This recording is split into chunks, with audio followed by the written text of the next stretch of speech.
আসসালামু আলাইকুম বন্ধুরা, সবাইকে সিস্টার্স কিচেনে স্বাগতম। আবার একটি নতুন ভিডিও নিয়ে আপনাদের মাঝে চলে এসেছি। আজকের রেসিপি হলো পাবদা মাছ ভুনা, তো দেখতে থাকুন। প্রথমেই আমি কিছু পাবদা মাছ সুন্দর করে ধুয়ে নিয়েছি, তারপর চুলায় একটা পাত্র বসিয়ে দিয়েছি, তারপর পরিমাণ মতো সোয়াবিন তেল দিয়ে দিলাম। সোয়াবিন তেল গরম হয়ে গেছে, পেঁয়াজ আর মরিচ দিয়ে দিব, তারপর সুন্দর করে নেড়ে মিশিয়ে নিতে হবে।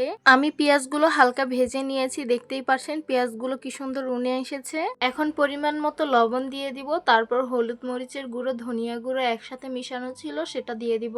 এখন দিয়ে দিব পরিমাণ মতো আদা রসুন বাটা, সামান্য পানি। তারপর মশলাগুলো খুব ভালোভাবে কষিয়ে নিতে হবে। তো দেখতেই পাচ্ছেন আমি মশলাগুলো খুব ভালোভাবে কষিয়ে নিচ্ছি।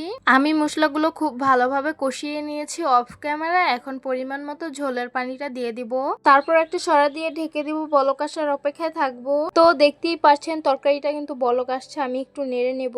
এই তো তরকারিটা বলক এসে পড়েছে। এখন আমি ধুয়ে রেখেছিলাম পাবদা মাছগুলো, সেটাই এখন দিয়ে দিব।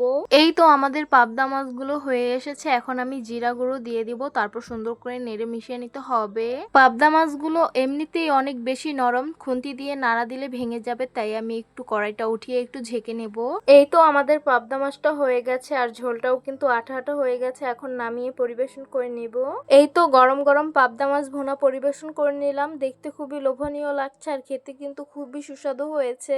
আমার কাছে কিন্তু পাবদা মাছ ভুনা অনেক অনেক বেশি ভালো লাগে। আপনাদের কাছে ভালো লাগলে কমেন্ট করে জানাবেন অবশ্যই। তো আশা করছি আজকের ভিডিওটা আপনাদের কাছে ভালো লাগবে। ভালো লেগে থাকলে আমাদের ইউটিউব চ্যানেলটি সাবস্ক্রাইব করবেন, আর যারা আমার ফেসবুক পেজ থেকে দেখছেন পেজটিকে ফলো করবেন। সবাই ভালো থাকবেন, সুস্থ থাকবেন, আর সিস্টার্স কিচেনের সাথেই থাকবেন। আবারও কথা হবে কোনো নতুন ভিডিওতে। তাহলে আজকে এই পর্যন্তই থাক। আল্লাহ হাফিজ।